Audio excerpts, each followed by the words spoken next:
मित्रों तमे तमारी यूट्यूब चैनल ने मोनेटाइजर में अप्लाय करी दीधी है। तो पहलू स्टेप तो तमारू अहीं कम्प्लीट थई गयुं छे, ए तो नक्की ज छे। तमने देखाई रह्युं छे कि अहीं डन थई गयुं छे कम्प्लीट। पण बीजा नंबरनुं स्टेप छे इन प्रोग्रेस बतावे छे। तो आ इन प्रोग्रेस केटला दिवस मित्रों चाली शके छे, घणा लोकोनी आ प्रॉब्लम छे।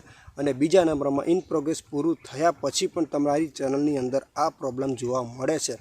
तो एનું સોલ્યુશન આપણે શું કરી શકીએ છીએ એની સંપૂર્ણ માહિતી તમારા માટે લઈને આવ્યો છું। મિત્રો વિડીયોની અંદર ખાસ બને રહેજો અને ચેનલની અંદર નવા હોય તો ખાસ આપણી આ ચેનલને મિત્રો સબસ્ક્રાઇબ કરી લેજો। હું છું તમારો ગુજરાતી અને આપણા ગુજરાતી દરેક લોકોને યુટ્યુબ રિલેટેડ દરેક માહિતીની ખબર પડે, દરેક અનુભવ થાય ને એવી દરેક વિડીયો તમને જોવા મળશે આપણી યુટ્યુબ ચેનલની અંદર।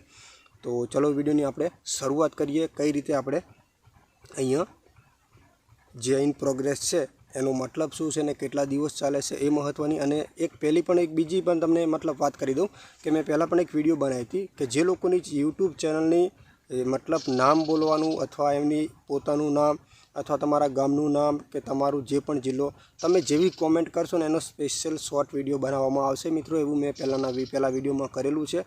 તો જે લોકોને મિત્રો એમની ચેનલ કયા વિડીયો બનાવે છે કોઈ પ્રોબ્લેમ હોય તો પણ કોમેન્ટ કરજો, પણ સાથે તમારું નામ, તમારું જે પણ ગામ હોય, જિલ્લો હોય અને તમારી યુટ્યુબ ચેનલનું જે નામ છે એ જ આઈડીમાંથી તમારે કોમેન્ટ કરવાની છે। અને તમે પણ તમારું નામ લખજો, સ્પેશિયલ તમારા વિશે તમારી ચેનલની લોકો મુલાકાત લઈને એવા વિડીયો બનાવવામાં આવશે શોર્ટ આપણી આ ચેનલની અંદર। તો ચલો વિડીયોની અહીંયા શરૂઆત કરીએ।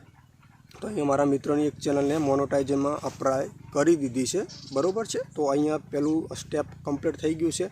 તો બીજા નંબરનું સ્ટેપની અંદર આ પ્રોબ્લેમ દેખાઈ રહી છે। તો આની અંદર મિત્રો कम से कम टाइम કેટલો લખ્યો છે 2 થી 3 વીક। मतलब આને મિત્રો છે ને कम से कम 15 થી 20 દાડા પણ લાગી શકે છે। પણ એનો મતલબ એવો પણ નથી કે એને કમ્પ્લીટ થવામાં 15 થી 20 દાડા લાગે, એવું નક્કી નથી હોતું। 24 કલાકની અંદર થઈ જાય, 48 કલાકની અંદર થઈ જાય અને 20 દાડાની અંદર પણ થઈ જાય। અને આ થઈ ગયા પછી તમને કદાચ આ પ્રોબ્લેમ આવી છે તો કયા કારણે આવે છે એ પણ માહિતી તમને આપવાનું છે। એ પહેલાં તમને અહીંયા ખાસ સમજાવું તો અહીંયા તમને 15 થી 20 દાડાનો ટાઈમ આપેલો છે ઇન પ્રોગ્રેસમાં। તો અહીંયા શું ચેકિંગ કરવામાં આવે છે? તો અહીંયા ચેકિંગ કરવામાં એ આવે છે તમારું નામ અને એડ્રેસ। તમે જ્યારે ચેનલ મોનેટાઇઝ અપ્લાય કરો ત્યાં મિત્રો એક ઓપ્શન તમને એડસન બનાવવાની અંદર તમારું નામ એડ્રેસ આવતું હોય ને એ તમે એન્ટર ફિલ કરો છો, તમારું ખુદનું નામ, તમે જે તમારું સરનામું છે એ તમારે એડ્રેસ ફિલ કરવાનું હોય છે। પછી તમે ડન કરો એટલે તમારું આ ઇન પ્રોગ્રેસ થઈ જશે, બરાબર। પણ આ ઇન પ્રોગ્રેસની અંદર મિત્રો ચેકિંગ થાય છે કે તમે જે નામ અને એડ્રેસ નાખ્યું છે સરકારમાં છે કે નહીં, ચેકિંગ થાય છે સરકાર લેવલે છે કે નહીં। જો તમે નામને એડ્રેસ જે નાખ્યું છે કોઈ પણ સરકારી ડોક્યુમેન્ટની અંદર મેચ ન થતું હોય તો તમને મિત્રો સીધી આ પ્રોબ્લેમ જોવા મળી રહેશે ફિક્સ ઇન એડસનની। તો અહીંયા મિત્રો એના માટે આને સુધારવા માટે શું કરવું પડે એની પણ તમને માહિતી આપવાનું છું। તો કમ સે કમ મિત્રો અહીંયા તમારે એ જ ખાસ ધ્યાન આપવાની છે કે જે તમારા ડોક્યુમેન્ટ ઉપર નામ હોય ને એ જ તમારે ચેનલ મોનેટાઇઝેશન અપ્લાય કરો ને એ જ તમારે નામ લખવાનું છે। બાકી તમે એમેઝોન કે ફ્લિપકાર્ટનું એડ્રેસ નાખશો ને તો એ મેચ નહીં થાય। અહીંયા એડ્રેસ એ નાખવાનું છે જે તમારા ડોક્યુમેન્ટ ઉપર હોય છે।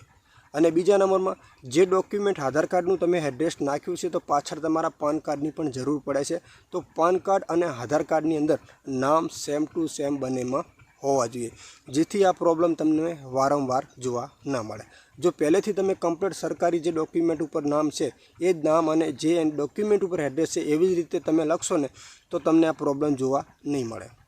હવે મિત્રો તમને આ પ્રોસેસ છે ને મેં તમને વાત કરી કે આને 24 કલાકે લાગી શકે છે, 48 કલાક પણ લાગી શકે છે અને છેલ્લામાં છેલ્લા 15 થી 20 દિવસ પણ લાગી શકે છે। પણ ટેન્શન લેવાની જરૂર નથી મિત્રો। યુટ્યુબ ખુદ ચેક કરતું હોય એડસન કે તમે જે એડ્રેસ ફિલ કર્યું છે એ मतलब સરકાર માન્ય છે કે નહીં। કારણ કે અમુક ઘણી જગ્યાએ તમે રહેતા હોય ને એ જગ્યા ઇલીગલ હોય। તમે સમજી લો કે કોઈ સિટીની અંદર તમે રહ્યો છો, હવે એ સિટીની અંદર જગ્યા ઇલીગલ છે, ત્યાંના તમે ડોક્યુમેન્ટ બનાવેલા છે તો તમારે સરકાર માન્ય મેચ ન થતા હોય તો તમારે આ સીધી આ પ્રોબ્લેમ આવી જવાની છે। એટલે મિત્રો ખાસ વિનંતી છે, આ પ્રોબ્લેમ તમારે આવી જાય છે તો આપણી ટેન્શનમાં આવી જાય। ચલો હવે આપણી ચેનલ મોનેટાઇઝ થશે કે નહીં। તો મિત્રો તમને જો આ પ્રોબ્લેમ ના આવડતી તો મારો કોન્ટેક્ટ કરજો ઇન્સ્ટાગ્રામ દ્વારા મિત્રો, કારણ કે આની અંદર મહેનત કરવી પડશે ઘણી તમારે। જો આ જ એડસન તમારે રાખવું હોય ને તો તમારે એના માટે મહેનત કરવી જ પડશે, કારણ કે તમારી મહેનત ઉપર નક્કી થાય છે। જો તમે મહેનત નથી કરતા તો આ ચેનલની અંદર છે ને તમારે એક અલગથી ઈમેલ આઈડી બનાવવી પડે છે અને એડસન અને યુટ્યુબ ચેનલ બંને છે ને અલગ અલગ રાખવા પડે છે। આ પ્રોબ્લેમ મિત્રો ઘણા લોકોને બને છે, પણ મારી પાસે મિત્રો આની અંદર મહેનત કરું ને તો એક જ એડસન મતલબ જે યુટ્યુબ ચેનલ છે એ જ ઈમેલ આઈડીની અંદર તમારું એડસન સુધરી શકે છે, પણ એના માટે તમારે ઘણી મહેનત કરવી પડશે. સૌથી પહેલાં તો મિત્રો છે ને તમે જે ડિટેલ નાખી છે ને એ ડિટેલને તમારે સુધારવાની છે, અથવા મિત્રો જે તમે પાન કાર્ડનું એડ્રેસમાં જે પાન કાર્ડમાં નામ છે લીગલ નામ એ જ નામ તમારે લખવાનું છે, જે તમારું આધાર કાર્ડમાં મતલબ નામ છે એ જ લખવાનું છે. બીજા નંબરમાં કે આધાર કાર્ડની અંદર છે ને જે તમારું ઉપર એડ્રેસ જોવા મળે ને એ એડ્રેસ છે ને ટૂંકમાં લખેલું હોય, એટલે મતલબ ટૂંકમાં એટલે મોટું લખેલું હોય તમે છે. બાકી જે આધાર કાર્ડની ઓરિજિનલ PDF આવે ને ફાઇલ આખી તમને ખબર હશે પટ્ટી, આધાર કાર્ડ તો આટલું જ આવે પણ એની સાથે આખી પટ્ટી આવે ને એની અંદર છે ને આખું એડ્રેસ લખેલું આવે. એટલે મિત્રો ખાસ કરીને બને ત્યાં સુધી ઓનલાઈન PDF ડાઉનલોડ કરીને એની અંદર કયું એડ્રેસ છે જો કોલ આવી ગયો તો ચેક કરીને પછી તમારે છે ને મિત્રો એડ્રેસ અહીંયા ફિલ કરવાનું છે. હવે આ પ્રોબ્લેમ તમારે આવી ગઈ છે તો એના માટે મિત્રો તમારે છે ને એડસનમાં જઈને તમારે સુધારવાનું છે. અને જો મિત્રો તમારા પહેલેથી ડોલર બની ગયા છે, યુટ્યુબ ચેનલ મોનોટાઈઝ હતી ને આ પ્રોબ્લેમ તમારે આવી છે તો પણ મિત્રો તમારે નવા એડસન બનાવવાની જરૂર નથી અને તમે સુધારી શકો છો, પણ મહેનત કરવી પડશે. કારણ કે તમારા ડોલર બની ગયા છે તો તમે મહેનત કરો તો, કારણ કે નવું તમે એડસન બનાવશો તો તમારા ડોલર જે પણ બનેલા છે એ ડોલર તમારા છે ને મિત્રો કપાઈ જશે. એટલે ખાસ વિનંતી છે તમે જે પણ ડોક્યુમેન્ટ નાખો છો ડોક્યુમેન્ટ ઉપર જે એડ્રેસ છે એ જ એડ્રેસ તમારે ફિલ કરવાનું છે. અને જે આધાર કાર્ડમાં અને પાન કાર્ડમાં નામ પણ સેમ હોવું જોઈએ એ પણ મિત્રો ખાસ તમારે ધ્યાન રાખવું, જેથી તમારે આગળ પ્રોબ્લેમ ના આવે અને આ ટાઈપની પ્રોબ્લેમ તમારે પણ મિત્રો ના આવે.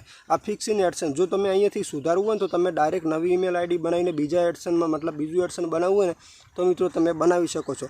પણ કહેવાનો મતલબ કે જેની અંદર તમે આ ડોક્યુમેન્ટ યુઝ કરેલા છે એ ડોક્યુમેન્ટ ઉપર બીજી વખત તમારું એડસન બનશે નહીં, કારણ કે આ એડસનને તમારે પહેલેથી ક્લોઝ એટલે કે ડિલીટ કરવું પડશે અને ફરીથી નવી ઈમેલ આઈડીની અંદર તમારે એડસન બનાવવું પડશે. બાકી હું એવું માનું છું કે બને ત્યાં સુધી આ એક જ ઈમેલ આઈડીમાં જે તમારી યુટ્યુબ ચેનલ અને એડસન બનાવવાનું છે એને સુધારવાની પૂરી કોશિશ કરવી, જેથી તમારે 2 ઈમેલ આઈડી સાચવવી ન પડે.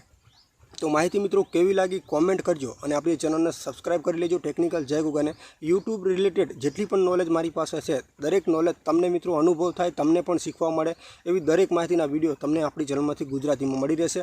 તો આપણી ચેનલને ખાસ મિત્રો સબસ્ક્રાઈબ કરી લેજો. ટેકનિકલ જય ગુગાને મિત્રો.